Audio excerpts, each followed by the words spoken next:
요즘에 이렇게 굉장히 더우시죠?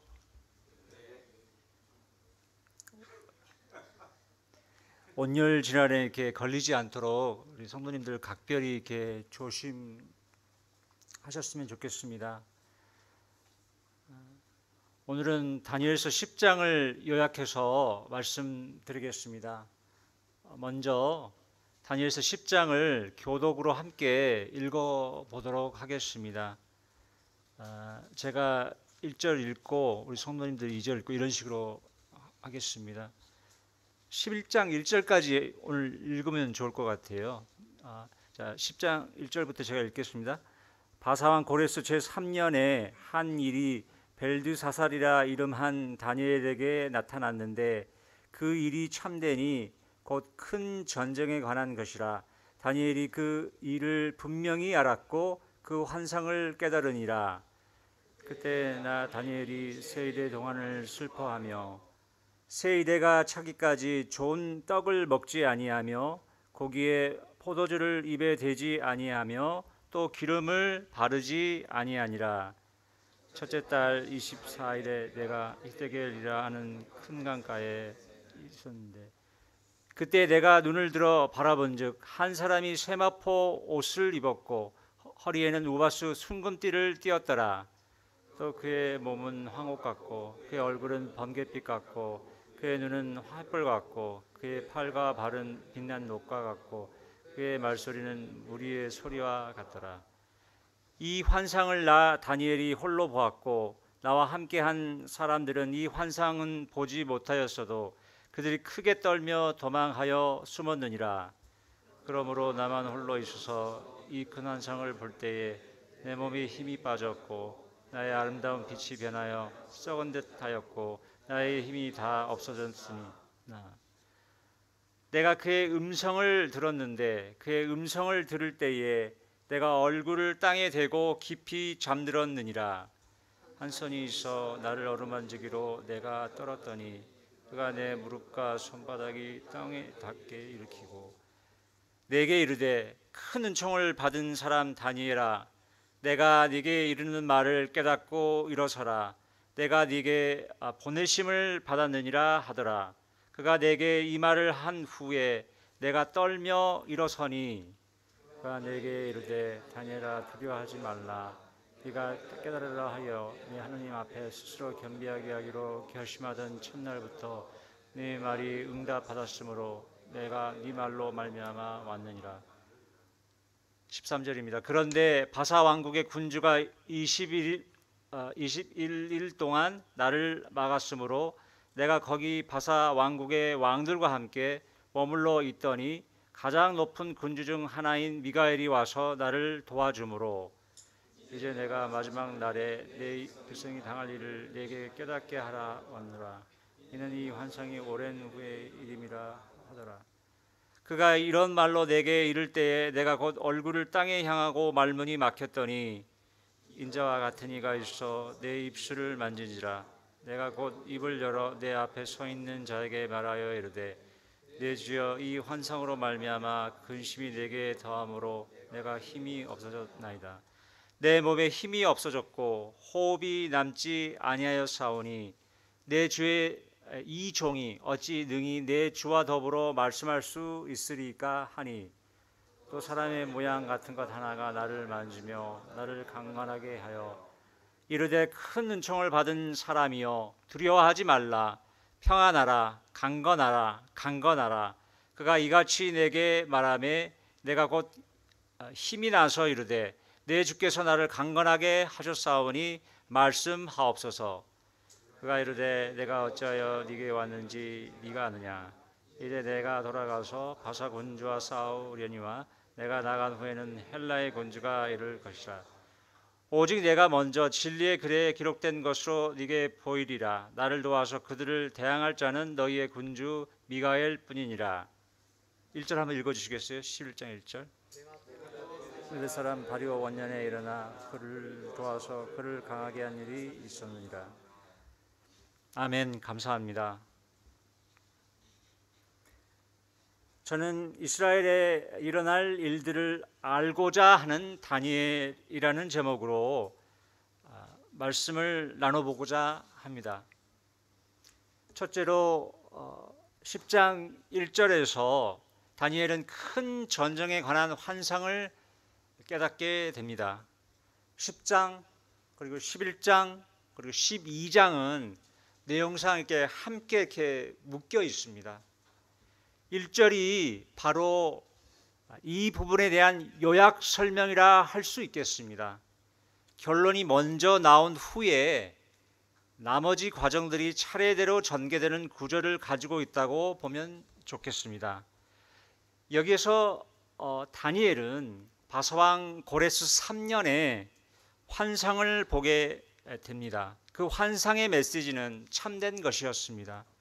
다니엘서 12장 8절에서는 다니엘이 듣고도 깨닫지 못했다고 했는데 이후에 그는 그 환상의 메시지를 깨달은 것 같습니다. 다니엘은 이스라엘 백성들이 앞으로 큰 어려움들을 겪을 것이지만은 하나님이 그들을 지켜보실 것이며 궁극적으로는 약속된 왕국을 세우실 것이라는 것을 알게 되었습니다. 참고로 다니엘서 11장은요, 그 가까운 장래에 관한 예언들을 다루고 있습니다. 헬라의 메데 바사 정복과 헬라 그 제국의 몰락을 다룹니다. 그리고 다니엘서 12장은 먼 장래에 관한 예언을 다루는데요, 적그리스도와 대환란에 대해서 다룹니다. 본문 1절에 고레스 3년은 BC 536년으로 그것은 다니엘의 책에 주어진 가장 마지막 연대입니다. 다니엘은 예레미야의 예언이 이루어지고 유대인 포로 유배자들의 첫 번째 그룹이 본국으로의 그 귀환하는 것과 성전 재건이 시작하는 것을 보기까지 오래 살았습니다. 만약 다니엘이 한 15세 정도에 15살 정도에 바벨론으로 잡혀갔다고 이렇게 가정을 한다면요, 이때 다니엘은 대략 한 80대 중반 정도 되었을 것입니다. 둘째로요, 10장 2절과 3절에서 다니엘은 하나님의 메시지를 듣고자 삼갔습니다. 3주 동안 다니엘은 슬퍼하면서 금식했고요, 기도했으며 12절 참고를 하면 기도했다는 것을 알 수가 있습니다. 또 기름을 바르지 않았습니다. 왜 다니엘이 슬퍼했을까요? 왜 금식하며 절제했을까요? 왜 다니엘이 기도했을까요? 아마도 다니엘은 성전 재건을 위해서 1년 전 본국으로 이스라엘 땅으로 떠났던 거의 5만 명 정도의 유대인들을 염려했을 것입니다. 다니엘은 그들이 본국에 안전하게 도착했다는 소식을 들었을 것입니다. 또한 다니엘은 사람들이 성전에 기초를 두었지만 그 일이 반대에 직면했고 마침내 중단되었다는 얘기를 들었을 것입니다. 다니엘은 그의 백성들이 폐허가 된 예루살렘에서 어려움을 겪고 있다는 사실을 알았을 것입니다. 그러나 하나님께서 예레미야에게 하셨던 약속들, 곧 예레미야 25장 11절에서 12절, 예레미야 29장 10절에서 14절에 나오는 이런 말씀들, 그러니까 그런 예레미야에게 하셨던 약속들을 하나님께서 지키시는데 실패하시는 걸까 의아해할 수도 있었을 것입니다. 다니엘은 하나님의 집이 가능한 빨리 재건되는 것에 대한 그런 어떤 짐이, 어떤 그런 부담이 있었으나 그러나 하나님이 실수 없이 그분의 계획들을 성취하고 계시다는 사실을 깨닫지 못했습니다. 그 일은 BC 536년에 중단되었고 다시 그 일은 BC 520년에 재개되었고요. BC 515년에 완성이 되었습니다. 다니엘이 슬퍼하며 금식하고 기도했던 또 다른 이유는 아마도 그가 이미 받았던 이상들과 예언들에 관해서 좀 더 이해하기를 원했을 것이고요. 이스라엘의 그 미래에 관하여서 하나님께서 다니엘에게 추가적인 진리를 드러내시기를 갈망했을 수도 있었을 것이라는 겁니다. 우리도 다니엘이 이스라엘을 위해서 기도했던 것처럼 우리나라 대한민국을 위해서 간절히 기도해야 하지 않겠습니까? 다니엘은 기도의 사람이었습니다. 우리도 우리나라를 위해서 계속적으로 두 손을 모아야 할 것입니다. 성경의 예언을 이루기 위해 우리나라도 서서히 나쁜 쪽으로 진입해 가고 있음을 알아야 합니다. 적그리스도의 출현을 예비하기 위한 그러한 체계로 점점 나아가고 있습니다. 교회가 아직 휴거되지 않았기에 저희들은 합심해서 기도하며 대한민국의 공의가 세워지며 악한 법들이 제정되지 않도록 또한 한 명이라도 더 주님 품으로 돌아오도록 기도하며 통일을 위해 기도함으로 북한에도 복음이 증거될 수 있도록 간구해야 할 것입니다. 셋째로 마지막으로 10장 4절에서 12장 1절까지의 말씀에서 다니엘은 놀라운 환상을 보게 됩니다. 첫째 달 24일에 다니엘이 티그리스 강가에 있었을 때 이제 영어 성경을 보니까 이제 티그리스 강이라고 이렇게 표현이 되어 있는 것을 보게 됐습니다. 다니엘이 티그리스 강가에 있었을 때에 그는 한 놀라운 환상을 보게 되었습니다. 5절에서 6절에서 다니엘이 세마포 옷을 입은 사람 곧 그리스도를 보게 되었습니다.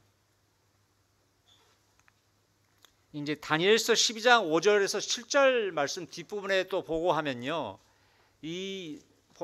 여기에 세마포를 입은 사람이 있고 또 다른 두 사람이 또 나오는 것을 보게 됩니다. 저는 그 세마포 옷을 입은 분은 그리스도라고 분별이 되고요. 나머지 그 두 사람이라고 하는 두 사람은 천사라고 생각이 되어집니다. 그리고 이제 세마포 옷을 이제 이 부분도 보면은 좀 의견이 좀 많이 분별이 이렇게 여러 분별이 있는 것들을 보게 됐어요. 근데 제가 간략하게 좀 말씀을 드리면요, 세마포 옷을 입은 사람이 그리스도이면은 여기서 다니엘을 그 어루만지는 사람이 또 등장하잖아요. 그 사람도 그리스도이겠습니까? 저는 같은 그 이렇게 그리스도가 아니라고 생각이 저는 됩니다. 왜냐하면은 그 뒷부분에 보면은 그 바사 왕국 군주의 방해가 있었고요. 바사 왕들과 이렇게 함께 머무르는 부분이 있고 또 미가엘의 도움이 필요했기 때문에 이 뒤에서 이렇게 우리 다니엘을 만지고 어루만지고 하는 그런 이렇게 그 존재는 저는 이제 천사라고 생각을 합니다. 저는 이렇게 개인적으로 그렇게 분별을 합니다. 제가 다시 본문으로 돌아와서요. 그는 이제 세마포 옷을 입었으며 우바스 순금띠를 허리에 띄었고요. 황옥 같은 몸을 가지고 있었고 번갯빛 같은 얼굴에 횃불 같은 눈을 가지고 있었으며 빛난 녹과 같은 팔과 발, 우리의 소리와 같은 말소리를 가지고 계셨습니다. 이 환상은 정말 압도하는 것이었습니다. 이 묘사는 요한계시록 1장 13절부터 15절까지의 말씀과 매우 유사합니다. 사도 요한도 교회들 중에 계시는 영광스러운 예수 그리스도를 보게 되었습니다. 다니엘 홀로 환상을 보았고 함께 있던 사람들은 못 보았고 도망하여 숨었습니다. 아마도 그들은 그분의 임재에 대한 엄청난 두려움을 느꼈던 것 같습니다. 환상을 본 다니엘은 몸에 힘이 빠졌고요. 자신의 아름다운 빛이 변해버리고 자신의 힘이 없어졌으며 얼굴을 땅에 대고 깊이 잠이 들었습니다. 사도 요한도 요한계시록 1장에서 엎드려져 마치 죽은 자처럼 되었다고 묘사했습니다. 다니엘은 7장에서 하늘에 계시는 그리스도의 모습을 보았지만요, 10장에서는 다니엘서 10장에서는 다니엘은 땅에서 다니엘 곁에서 그리스도를 보았던 것입니다. 왜 이때 그리스도께서 다니엘에게 나타나신 것일까요? 여러분 구약 성경 한번 생각을 해보시면요, 순례자였던 아브라함에게 그분은 여행자로서 오셨고요, 음모가였던 야곱에게 그분은 씨름꾼으로 오셨고, 여호수아가 여리고를 공격하기 전에 그분은 하나님 군대 장관으로 오셨고요, 이사야에게 그분은 보좌에 계신 왕으로 자신을 드러내셨습니다. 그리고 두 명의 유배된 유대인 포로들인 바벨론에 있던 다니엘과 반모섬에 있던 사도 요한에게는 영화롭게 되신 왕 같은 제사장으로 보이셨습니다. 그리스도를 본 후에 다니엘과 사도 요한은 하나님의 백성을 영광시키는 미래 사건들에 관한 환상들을 보았습니다. 하나님의 위대하심과 영광을 봄으로써 다니엘은 예언적 메시지를 받아들일 그런 준비가 되었던 것입니다. 10절에서부터 11장 1절 말씀까지 살펴보면요, 한 천사가 다니엘을 일으킵니다. 이 천사를 어떤 분들은 가브리엘로 보시는 분들도 있습니다. 앞부분, 우리 다니엘서 앞부분을 보면은 가브리엘이 나타나서 이렇게 환상을 보여주고 그렇지 않습니까? 그래서 이제 가브리엘이라고 생각하시는 분들도 있는 것 같습니다. 무릎과 손바닥이 땅에 닿게 일으키더니 천사가 말한 이후에는 다니엘이 일어서게 됩니다. 그 천사는 큰 은총을 받은 사람 다니엘이라고 부릅니다. 그 천사는 하나님의 부르심을 받았습니다. 다니엘의 기도에 대한 응답이 있었습니다. 다니엘이 깨닫고자 하여 하나님 앞에 겸비하고자 결심했던 첫날에 그 기도의 응답을 받았고 천사가 보내진 것입니다. 하지만 영적인 방해가 있었습니다. 그 기도에 대한 응답은 지체되어 버렸습니다. 하나님께서 자신의 사랑받는 선지자의 그 간구에 즉각적으로 응답하지 못하신 이유가 무엇입니까? 사실 응답은 하셨지만 지연이 돼버린 것이었습니다. 여기서 영적인 전쟁의 실상을 볼 수 있습니다. 20일간의 바사왕과 군주의 방해가 있었던 것입니다. 그리하여 그 천사가 바사왕국의 왕들과 그리고 아까 함께 머물러 있게 되었고요. 이때 가장 높은 군주 중 하나이며 특별히 이스라엘 사역의 할당을 받은 처사장 미가엘이 이 천사를 도왔습니다. 여기서 나오는 바사왕국 군주 방해라고 했는데요. 이 군주는 바사왕국 그냥 어떤 왕이나 인간적인 왕이 아니라 악한 영인 것을 저희들이 발견하게 됩니다. 그리고 여기 바사왕국의 왕들도 마찬가지입니다. 악한 영들을 의미하고 있는 것입니다.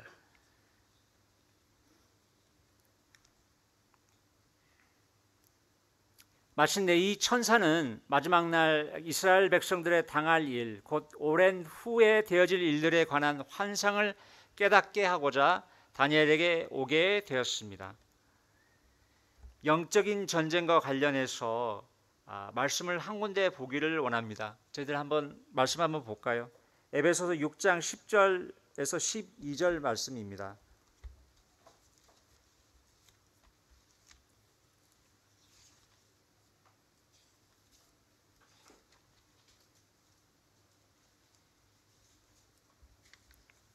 제가 에베소서 6장 10절에서 12절 말씀을 읽어보겠습니다. 끝으로 너희가 주 안에서와 그 힘의 능력으로 강건하여지고 마귀의 간계를 능히 대적하기 위하여 하나님의 전신갑주를 입으라.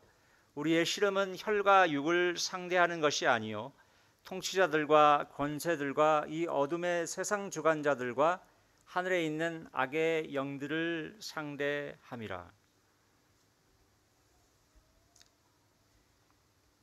영적인 싸움을 위해서 우리는 하나님의 전신갑주를 취해야 하고요. 우리의 싸움의 대상이 되는 것은 사실 악한 영들이라는 사실을 기억해야 할 것입니다. 우리가 사람들과 다투는 것 같지만요, 실상은 그 배후에 악한 영들의 세력이 역사하고 있다는 사실입니다. 자, 본문으로 돌아와서요.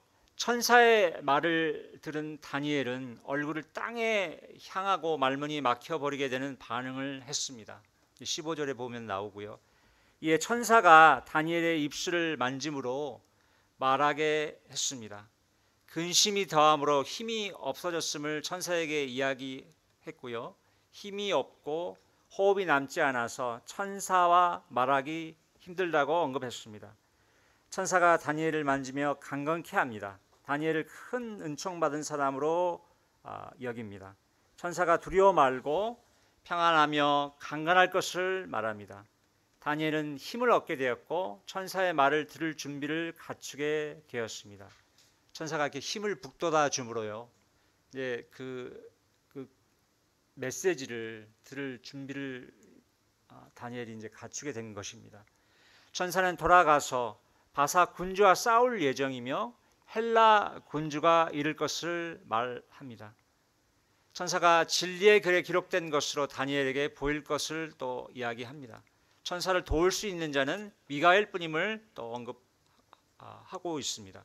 11장 1절을 제가 또 같이 보는 것은 좀 10장 마지막 절하고 같이 연관이 있는 것 같아서 제가 이렇게 말씀을 드리는 게 좋을 것 같아서 이야기를 드립니다. 11장 1절에서는 다리오 원년에 천사가 그르리라고 그랬는데 그가 미가엘을 이야기할 수도 있고 다리오 왕일 수도 있는 것 같아요. 저는 이제 문맥적으로 미가엘 같은 생각이 좀 많이 들거든요. 어쨌든 천사가 미가엘을 혹은 다리오 왕을 도왔던 경험을 이야기합니다. 보이지 않는 영적 전쟁이 있는 것입니다. 땅에서 우리가 기도할 때에요, 하늘에서는 놀라운 일들이 일어나게 됩니다.